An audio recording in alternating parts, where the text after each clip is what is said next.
Saudara-saudariku dimanapun Anda berada, as-shaimin was-shaimat yang tengah menunaikan ibadah puasa Ramadan khususnya, semoga seluruh rangkaian ibadah kita yang kita tunaikan sampai dengan detik ini berkenan diterima oleh Allah Subhanahu wa Ta'ala.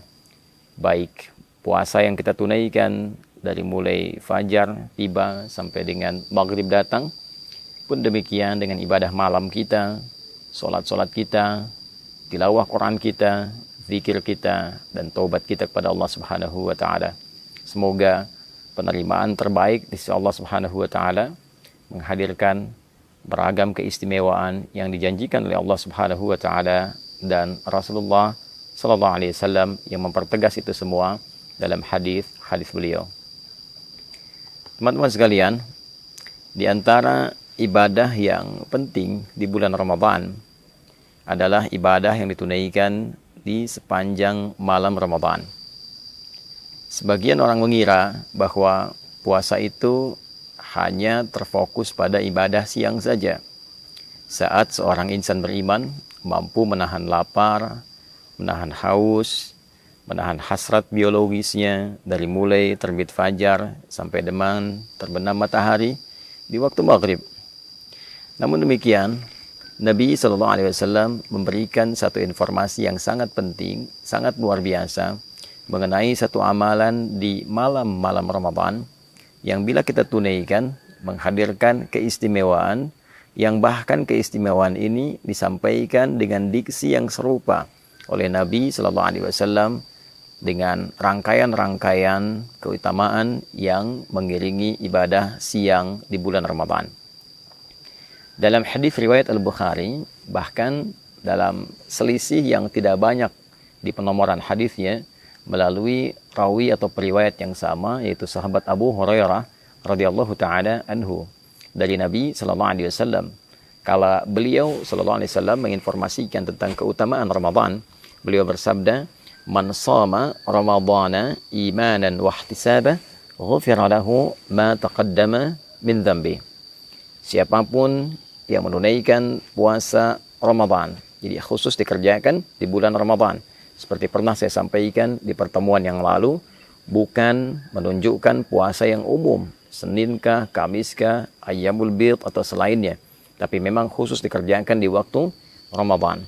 Man shama Ramadhana imanan, ia kerjakan puasa Ramadan ini dengan penuh keimanan, berwujud keikhlasan karena Allah Subhanahu wa Ta'ala. Wahtisaba, dia berharap ridha Allah, pahala dari Allah, dan mengoreksi dirinya untuk mendapatkan ampunan Allah. Ghufira lahu ma taqaddama min dhanbi, maka sepanjang bentangan dari terbit fajar sampai dengan terbenam matahari itu ada peluang bagi dirinya untuk mendapatkan ampunan dari Allah atas semua dosa-dosa yang pernah ia kerjakan. Redaksi hadis ini nyaris kita dapati kesamaan yang luar biasa, nyaris kita dapati kemiripan yang luar biasa dengan ibadah malam. Perbedaannya hanya terletak pada bentuk ibadahnya. Jika pagi itu shoma, yaitu puasa, maka malam itu qama, qiyam, penunaian salat. Hadis paginya sampai ke maghrib, dari terbit fajar sampai maghrib, man shoma Ramadhana, maka hadis tentang ibadah malam yang menunjukkan keistimewaan luar biasa itu, Nabi bersabda, man qama Ramadhana imanan wahtisaba, ghufira lahu ma taqaddama min dhanbi.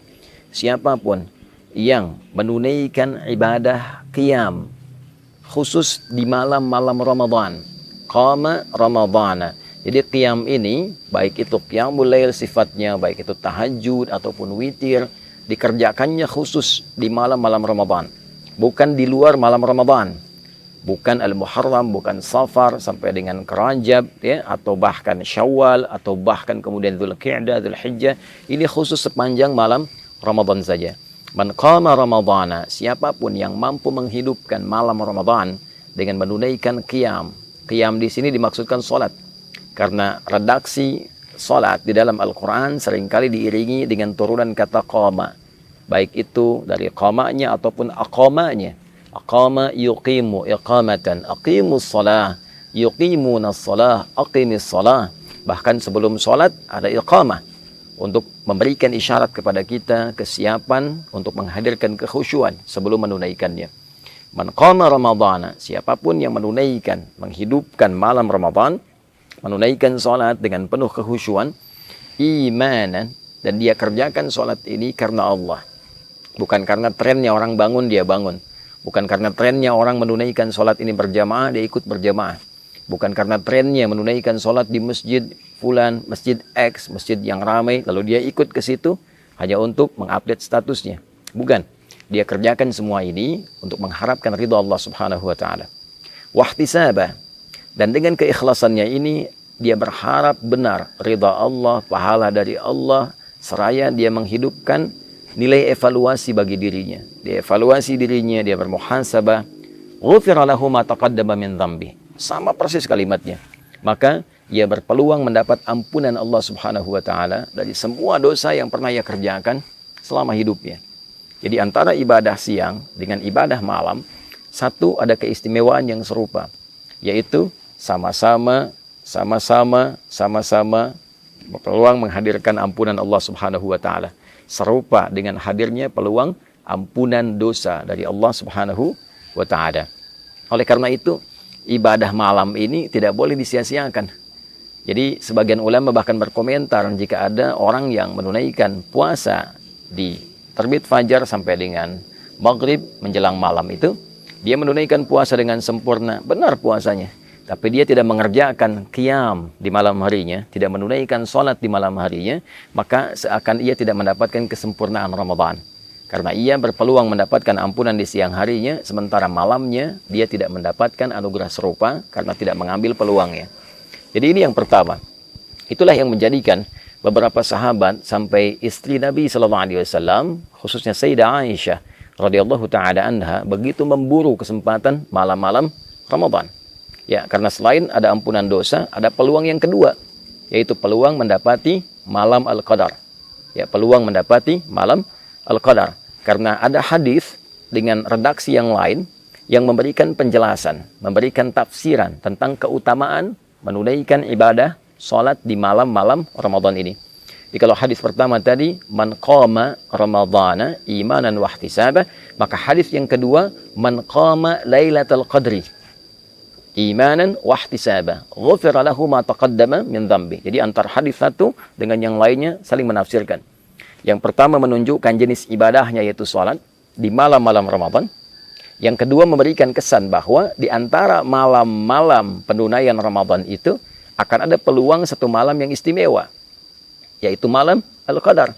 Jadi orang yang mampu menghidupkan malam Ramadan dan menunaikan sholat di dalamnya, maka di antara peluang yang ia dapatkan adalah kesempatan besar mendapatkan anugerah malam Al-Qadar. Untuk itulah kemudian Nabi SAW menegaskan, man qama Lailatul Qadri, siapapun yang mampu menunaikan sholat di malam Ramadan dan bertepatan malam itu dengan malam Al-Qadar, ghufira lahu ma taqaddama min dzambi, maka berpeluang ia mendapatkan semua ampunan dari beragam jenis dosa yang pernah ia kerjakan dalam hidupnya.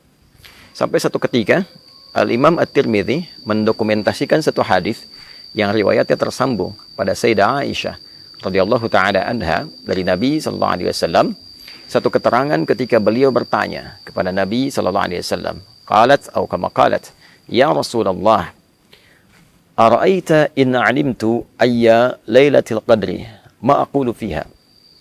Ya Rasulullah, bagaimana pendapat Anda sekiranya saya menyadari, saya merasakan malam ini ada getaran yang berbeda, ada tanda-tanda malam Al-Qadar.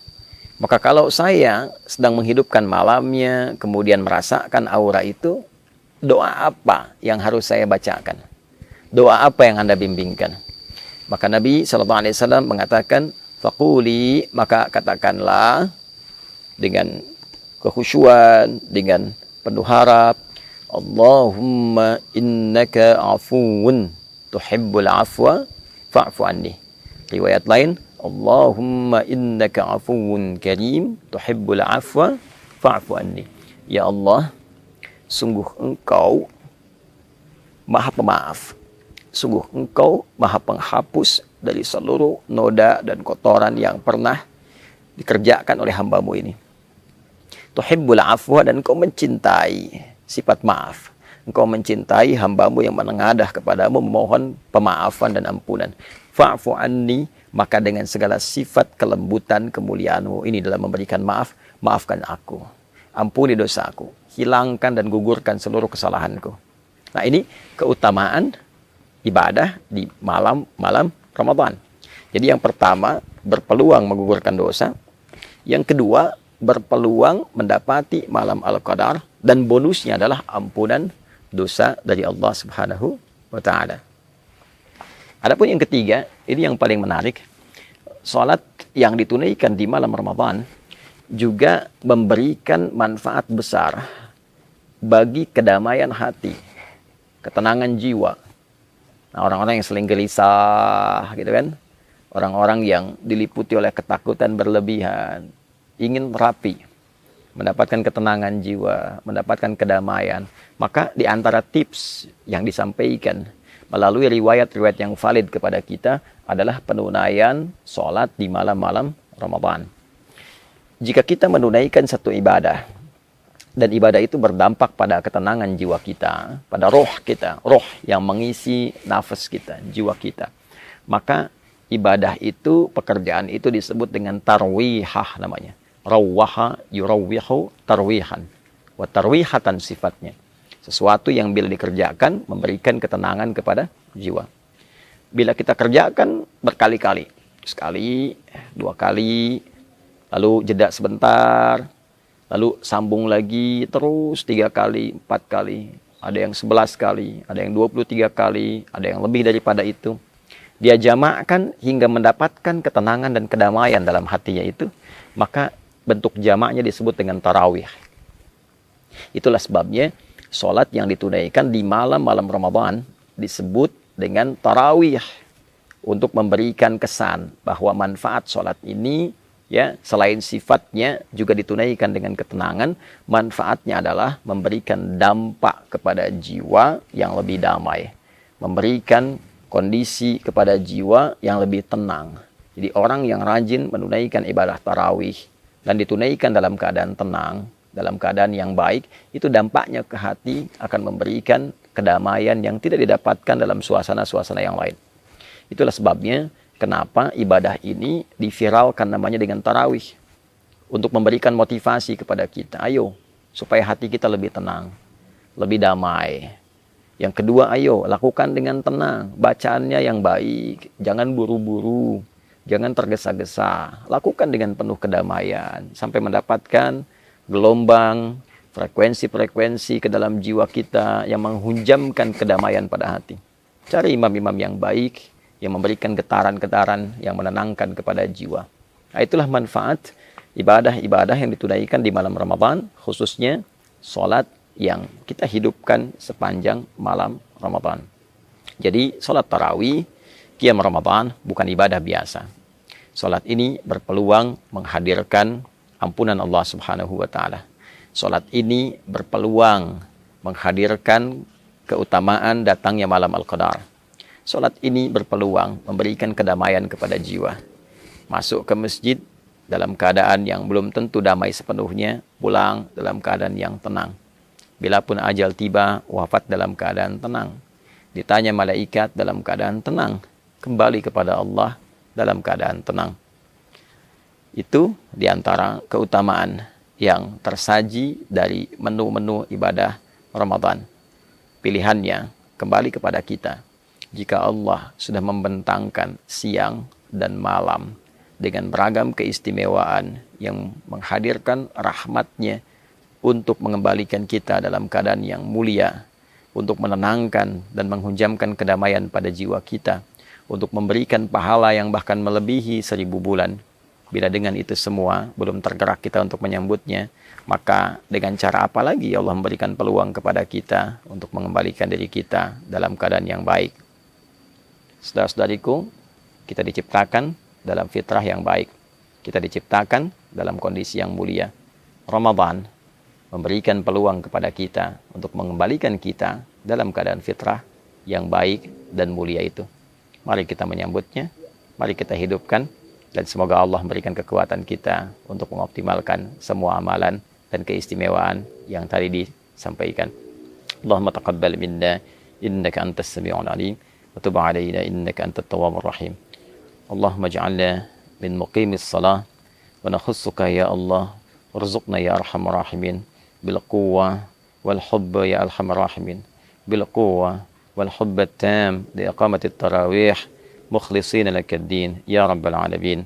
Sallallahu ala sayyidina Muhammad wa ala alihi wa sahbihi ajma'in wa akhiru da'wana alhamdulillahi rabbil alamin. Demikian Adi Hidayat, selamat berbuka. Kami dari Mira. Assalamualaikum warahmatullahi wabarakatuh.